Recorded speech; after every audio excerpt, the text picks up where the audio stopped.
Guys এই দেখো এই যে সেজে গুজে বসে আছে, আর এই যে ওর ভাই নিয়ে যাবে না বসন্ত মেলায়। এই যে আরে পা দাপড়াচ্ছে, এই যে গাইস ওর সঙ্গে যাবেই আর ওর ভাই নিয়ে যাবে না।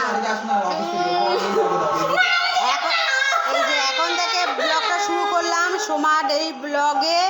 দেখুন দুই ভাই বোন মিলে ঝগড়া করছে, আপনাদের সঙ্গে শেয়ার করছি। ওর বন্ধুকে ফোন করছে, তুই রিম্পাকে নিয়ে যা, আরে ও ভাইয়ের সঙ্গে যাবে রবীন্দ্র সদনে।